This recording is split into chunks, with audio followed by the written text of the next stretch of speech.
क्या ये जानकर हैरानी नहीं होती कि जो जेनेटिक्स हमें अपने माता पिता से मिलते हैं वे हमारी उम्र का केवल मतलब हम कितना लंबा जिएंगे इसका केवल 20 से 30% ही तय करते हैं। हाँ बिल्कुल, और बाकी का 70-80% तो पूरी तरह से इस बात पर निर्भर है कि हम आज अपनी लाइफस्टाइल को कैसे जी रहे हैं। सही कहा, और यही आज की इस गहरी चर्चा का मुख्य विषय है।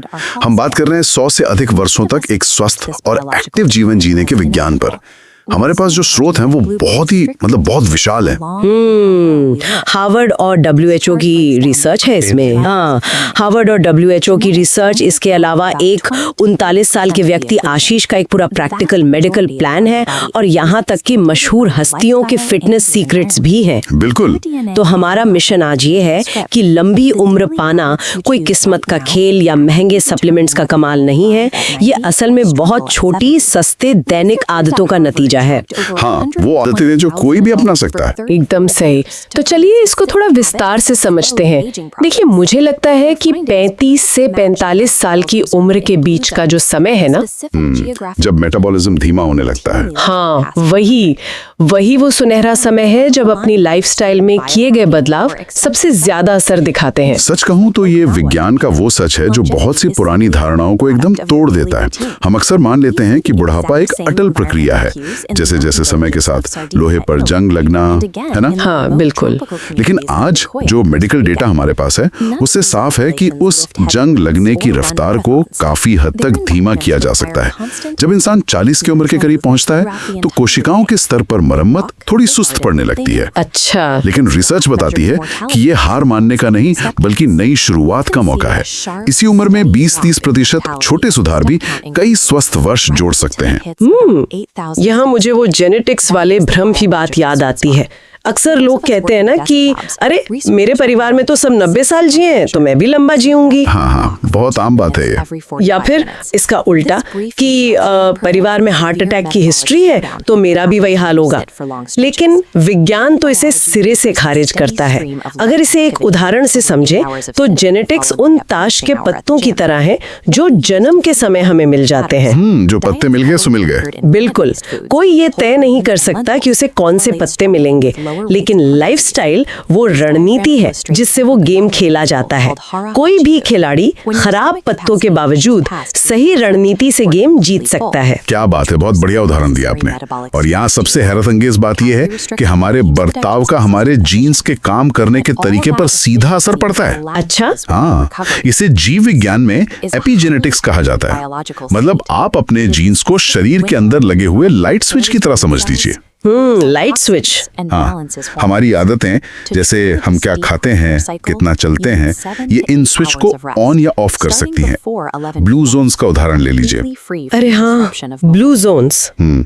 जापान का ओकिनावा, इटली का सार्डिनिया, ग्रीस का इकारिया, ये दुनिया के वो हिस्से हैं जहां लोग आमतौर पर 100 साल से ज्यादा जीते हैं, वो भी बिना किसी गंभीर बीमारी के। तो उनका रहस्य कोई जादुई DNA नहीं है? बिल्कुल नहीं। उनका रहस्य उनकी वो दैनिक आदतें हैं जो लगातार अच्छे जीन्स वाले स्विच को ऑन रखती हैं और बुरे वालों को ऑफ। यहाँ बात थोड़ी दिलचस्प हो जाती है, क्योंकि जब हम हार्वर्ड के उस रिसर्च को देखते हैं ना, जो 34 सालों तक 1,20,000 लोगों पर की गई थी। हाँ, वो बहुत ही विशाल स्टडी थी। सच में इसके नतीजे साफ बताते हैं कि केवल 5 साधारण आदतें, जैसे स्वस्थ आहार, नियमित व्यायाम, सही वजन, धूम्रपान न करना और शराब का संतुलित उपयोग, ये सब महिलाओं के जीवन में 14 साल और पुरुषों के जीवन में 12 साल जोड़ सकती हैं। सोचिए, सिर्फ 5 आदतें। और तो और 2023 की एक और रिसर्च है जिसमें 7 लाख लोगों का डेटा लिया गया। उसमें सामने आया कि अगर कोई मिडिल एज में 8 आदतें अपना लेता है, जिनमें अच्छी नींद और तनाव का प्रबंधन भी शामिल है, तो जीवन में 20 से 23 साल तक की वृद्धि हो सकती है। ये डेटा जितना बड़ा है ना, इसके परिणाम उतने ही स्पष्ट हैं। लेकिन इन परिणामों के पीछे जो बायोलॉजी काम कर रही है वो मेरा मानना है कि और भी ज्यादा रोचक है। और यहीं पर ना मुझे थोड़ी उलझन होती है। मेरा मतलब है ये आदतें सुनने में बहुत साधारण लगती हैं, बस सही खाना और अच्छी नींद लेना। क्या वाकई ये साधारण चीजें सेल्यूलर लेवल पर, मतलब कोशिकाओं के स्तर पर, उन जटिल चीजों को रोक सकती हैं जो हमें बूढ़ा बनाती हैं? बिल्कुल रोक सकती हैं। क्योंकि स्रोतों में उम्र बढ़ने के 9 बायोलॉजिकल कारणों का जिक्र है, जैसे DNA damage, chronic inflammation, cellular senescence और माइटोकॉन्ड्रियल डिक्लाइन। क्या महज सोने और सही खाने से सेल्यूलर लेवल का डैमेज पलटा जा सकता है? देखिए, ये बहुत ही लाजवाब सवाल है। अक्सर लोगों को लगता है कि जटिल बीमारियों का इलाज भी कोई महंगी दवाई या बड़ी सर्जरी होगी। हाँ, यही तो माइंडसेट है। लेकिन बुढ़ापे के जो 9 बायोलॉजिकल कारण हैं वो सीधे तौर पर हमारी लाइफस्टाइल से जुड़े हैं। सेल्यूलर सेनेसेंस को ही ले लीजिए। इसका मतलब है शरीर में ज़ॉम्बी कोशिकाओं का जमा होना। ज़ॉम्बी कोशिकाएं? मतलब जो मरती नहीं है? बिल्कुल, ये वो कोशिकाएं हैं जो मरती नहीं है लेकिन अपना काम करना भी बंद कर देती हैं। और सबसे खतरनाक बात यह है कि आसपास की स्वस्थ कोशिकाओं में क्रॉनिक इन्फ्लेमेशन, मतलब एक तरह की धीमी सूजन पैदा करती है। बाप रे, ये तो अंदर ही अंदर नुकसान कर रही हैं। हाँ, अब जब कोई व्यक्ति सही आहार लेता है या फास्टिंग के नियमों का पालन करता है तो शरीर ऑटोफैजी नाम की एक प्रक्रिया शुरू करता है। ऑटोफैजी? हाँ, ऑटोफैजी असल में शरीर का अपना कचरा प्रबंधन सिस्टम है जो इन ज़ॉम्बी कोशिकाओं को खाकर खत्म कर देता है। कॉन्ड्रियल डिक्लाइन की बात करें, माइटोकॉन्ड्रिया हमारी कोशिकाओं की बैटरी होते हैं। Power house. हाँ, जब हम जरूरत से ज्यादा जंक फूड खाते हैं और दिन भर बैठे रहते हैं तो हम इन बैटरियों पर बहुत ज्यादा ओवरलोड डाल देते हैं, जिससे ये खराब होने लगती हैं। लेकिन नियमित व्यायाम सीधे तौर पर नए माइटोकॉन्ड्रिया बनाने का सिग्नल देता है। अच्छा, तो फिजिकल एक्टिविटी सीधे बैटरी को नया कर रही है। और धूम्रपान के बारे में जो कहा गया था? धूम्रपान जैसी आदतें सीधे डीएनए डैमेज करती हैं। आप डीएनए को एक फोटोकॉपियर की तरह समझ सकते हैं। समय के साथ कॉपियां थोड़ी धुंधली होने लगती हैं। उम्र के साथ। हाँ, लेकिन धूम्रपान और खराब लाइफस्टाइल उस फोटोकॉपियर की स्याही को बहुत तेजी से खराब कर देते हैं। रिसर्च बताती है कि केवल धूम्रपान करने की आदत ही ऑक्सीडेटिव स्ट्रेस बढ़ाकर उम्र को 10 साल तक कम कर देती है। 10 साल? ये तो बहुत बड़ा नंबर है।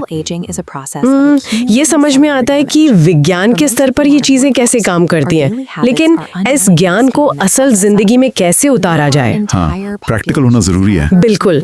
इसे व्यावहारिक बनाने के लिए मैं स्रोतों में दिए गए उस केस स्टडी का जिक्र करना चाहूंगी। वो एक 39 वर्षीय टेक वर्कर के लिए डिजाइन किया गया मेडिकल प्लान है। मान लेते हैं उसका नाम आशीष है। हाँ, आशीष। अब आशीष उस उम्र में है जहाँ लगातार कुर्सी पर बैठने और काम के तनाव के कारण उसका मेटाबॉलिज्म एक दीवार से टकराने लगा है, जो कि आजकल बहुत आम है। हाँ, लेकिन उसके प्लान को देखकर सबसे बड़ी राहत की बात मुझे ये लगी कि डाइट के मामले में किसी महंगे विदेशी सुपरफूड की कोई जरूरत नहीं है। बिल्कुल नहीं। एक साधारण भारतीय प्लेट जिसमें दाल, सब्जी, रोटी, सलाद और अंकुरित अनाज हो, वो पूरी तरह से पर्याप्त है। ये ठीक उसी मेडिटेरेनियन डाइट के सिद्धांतों से मेल खाता है जिसकी पूरी दुनिया में लंबी उम्र के लिए तारीफ की जाती है, क्योंकि ये प्लांट बेस्ड और साबुत अनाज से भरपूर है। और इसमें खाने की मात्रा को लेकर भी एक बहुत बड़ा विज्ञान छिपा है। ओकिनावा के ब्लू जोन में एक पारंपरिक नियम है जिसे हारा हाचिबू कहते हैं। हारा हाचिबू? हाँ, इसका सीधा सा अर्थ है कि अपने पेट को केवल 70 से 80% ही भरें। लेकिन एक मिनट, कम खाने का सीधा संबंध उम्र बढ़ने की गति धीमी करने से कैसे है? मैं समझाता हूँ। जब हम पेट को पूरी तरह से ठसाठस भर लेते हैं ना, तो शरीर को उसे पचाने के लिए बहुत ज्यादा ऊर्जा खर्च करनी पड़ती है। मेटाबॉलिज्म पर भारी बोझ पड़ता है। अच्छा। और इससे इन्फ्लेमेशन पैदा होती है, शरीर के भीतर जलन। पेट को 80% भरने से शरीर को अपने संसाधनों को सिर्फ खाना पचाने के बजाय कोशिकाओं की मरम्मत में लगाने का मौका मिल जाता है। ये बहुत ही तार्किक है। अब अगर हम आशीष जैसे किसी व्यक्ति की फिजिकल एक्टिविटी की बात करें, तो स्रोत ये साफ करते हैं कि रोजाना 2 घंटे जिम में पसीना बहाने की कोई मजबूरी नहीं है। बिल्कुल नहीं। सबसे ज्यादा असरदार व्यायाम पैदल चलना ही है। हाँ, रोजाना 8000 कदम का लक्ष्य बहुत प्रभावी है। और अच्छी बात यह है कि इसे एक बार में करने की जरूरत नहीं है। कोई इसे 4000 कदम सुबह, 2000 दोपहर और 2000 शाम में बांट सकता है। बहुत प्रैक्टिकल अप्रोच है। इसके साथ ही एक बहुत ही रोचक 3 मिनट का नियम है। हर 45 से 60 मिनट बैठने के बाद उठकर 2 मिनट तक चलना या स्ट्रेच करना। हाँ, ये बहुत जरूरी है। लेकिन यहाँ मैं थोड़ा असहमत होना चाहूंगी। व्यावहारिक रूप से देखें तो अगर कोई इंसान कॉर्पोरेट दफ्तर में बैक टू बैक मीटिंग्स में फंसा है तो हर 45 मिनट में उठकर चलना हमेशा मुमकिन नहीं होता। सही बात है। तो क्या ये नियम न मानने से पूरा मेटाबॉलिज्म खराब हो जाता है या फिर इसका कोई और विकल्प है? देखिए, ये एक बहुत ही वास्तविक समस्या है। जब हम लगातार कई घंटों तक बैठे रहते हैं तो शरीर मेटाबॉलिक पॉज में चला जाता है। Metabolic pause? हाँ, हमारी मांसपेशियां ब्लड शुगर को सोखना बंद कर देती हैं, जिससे शुगर और कोलेस्ट्रॉल का स्तर बिगड़ने लगता है। लेकिन अगर कोई व्यक्ति ऑफिस में है, मीटिंग में है, तो उसे 10 मिनट की वॉक करने की जरूरत नहीं है। तो फिर क्या करें? केवल अपनी जगह पे खड़े हो जाना या खड़े होकर पानी पी लेना भी उस मेटाबॉलिक पॉज को तोड़ने के लिए काफी है। अरे वाह, ये तो मुझे भारी ट्रैफिक में फंसी कार के इंजन की तरह लगता है। कैसे? मतलब अगर कार बहुत देर तक एक ही जगह पर चालू खड़ी रहे तो इंजन गर्म होने लगता है और उसकी कार्य क्षमता कम होती है। बिल्कुल। लेकिन अगर थोड़ी थोड़ी देर में उसे थोड़ा आगे बढ़ाते रहें तो इंजन का तेल और सारे पुर्जे सही से काम करते रहते हैं। हमारा मेटाबॉलिज्म भी कुछ ऐसा ही है, उसे बीच बीच में स्टार्ट करते रहना जरूरी है। बहुत ही सटीक एनालॉजी है। और अगर हम इसे थोड़े बड़े दायरे में देखें तो ये बीच बीच में स्टार्ट करना सीधे तौर पर टाइप 2 डायबिटीज और हृदय रोगों के खतरे को टालता है, जो आजकल इतनी आम बीमारियां हो गई हैं। बिल्कुल।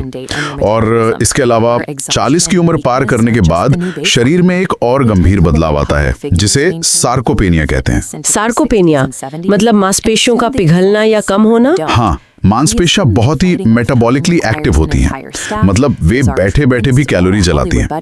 जब उम्र के साथ मांसपेशियां कम होती हैं तो शरीर का कैलोरी जलाने का इंजन धीमा पड़ जाता है।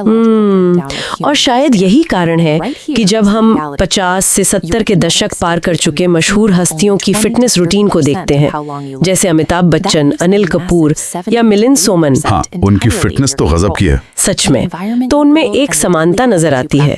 वे सिर्फ पैदल ही नहीं चलते बल्कि स्ट्रेंथ ट्रेनिंग भी करते हैं, और वो केवल अच्छे दिखने के लिए वर्कआउट नहीं कर रहे हैं। एकदम सही। जब वे लोग पुशअप्स, स्क्वाट्स या प्लैंक्स जैसी स्ट्रेंथ ट्रेनिंग करते हैं तो वे असल में सार्कोपेनिया से लड़ रहे होते हैं। अच्छा। वे अपनी मांसपेशियों को बचाकर अपने मेटाबॉलिक इंजन को एक 30 साल के युवा की तरह तेज बनाए रखते हैं। यही चीज उन्हें इंसुलिन रेजिस्टेंस जैसी बुढ़ापे की बीमारियों से बचाती है। तो शरीर को चलाने के लिए आहार और व्यायाम की बात तो हो गई, ये तो मानो इंजन का ईंधन और उसकी सर्विसिंग हो गई। बिल्कुल। लेकिन इस मशीन की मरम्मत का काम कौन करता है? चलिए उन अदृश्य रक्षकों की बात करते हैं जिन पर लंबी उम्र की इमारत खड़ी है: नींद, तनाव और समाज। हाँ, ये बहुत अहम पहलू हैं। सबसे पहले नींद। वैज्ञानिक स्रोतों के अनुसार रात 11 बजे से पहले सोना और 7 से 8 घंटे की गहरी नींद लेना कोई लग्जरी नहीं बल्कि लंबी उम्र के लिए एकदम अनिवार्य शर्त है। मेरा मानना है कि नींद शायद हमारे स्वास्थ्य का सबसे कम आंका जाने वाला टूल है। नींद के दौरान हमारा मस्तिष्क एक बहुत ही महत्वपूर्ण डिटॉक्स प्रक्रिया से गुजरता है। एक मिनट, क्या ये वही प्लैक्स हैं जो आगे चलकर अल्जाइमर और डिमेंशिया का कारण बनते हैं? एकदम सही पकड़ा आपने। जब हम गहरी नींद में होते हैं तो मस्तिष्क का ग्लिम्फेटिक सिस्टम सक्रिय हो जाता है। Glymphatic system? हाँ, और वो एक तरह से दिमाग को धोकर इन जहरीले प्रोटीनों को बाहर निकाल देता है। अगर नींद पूरी नहीं होती है तो ये कचरा जमा होता रहता है, जिससे याददाश्त कम होने और अल्जाइमर का खतरा काफी बढ़ जाता है। बाप रे। और सोने से पहले फोन की नीली रोशनी या भारी भोजन इस सफाई प्रक्रिया को पूरी तरह से रोक देते हैं। ये वाकई सोचने वाली बात है। फोन तो हम सब लेकर सोते हैं। और दूसरा अदृश्य रक्षक है तनाव का प्रबंधन, स्ट्रेस मैनेजमेंट। स्रोत बताते हैं कि क्रॉनिक स्ट्रेस से बचने के लिए किसी बहुत जटिल मेडिटेशन की जरूरत नहीं है। दिन में सिर्फ 5 मिनट गहरी सांस लेना और 5 मिनट मौन बैठना भी जादुई असर करता है। बिल्कुल करता है। लेकिन यहाँ मेरा सवाल ये है कि महज 5 मिनट की सांसें तनाव के बायोलॉजिकल असर को कैसे रोक सकती हैं? देखिए, ऐसा इसलिए है क्योंकि जब इंसान तनाव में होता है तो शरीर कॉर्टिसोल नाम का एक हार्मोन लगातार छोड़ता रहता है, जिसे हम फाइट और फ्लाइट हार्मोन कहते हैं। लड़ो या भागो। अगर ये कॉर्टिसोल हमेशा बढ़ा रहे तो ये शरीर के इम्यूनिटी सिस्टम को बर्बाद कर देता है और कोशिकाओं को जल्दी बूढ़ा कर देता है। अच्छा, अब केवल 5 मिनट की गहरी सांस आपके नर्वस सिस्टम को एक सीधा संदेश भेजती है कि आसपास कोई खतरा नहीं है, अब आराम करो। इससे कॉर्टिसोल का स्तर तुरंत नीचे आ जाता है और इम्यूनिटी फिर से काम करने लगती है। अरे वाह! तो इन सब का क्या मतलब है? ये सब बहुत तार्किक है, लेकिन अब जो मैं सामने रखने जा रही हूँ उसने स्रोतों को पढ़ते समय सच में मुझे हैरान कर दिया था। ऐसा क्या था?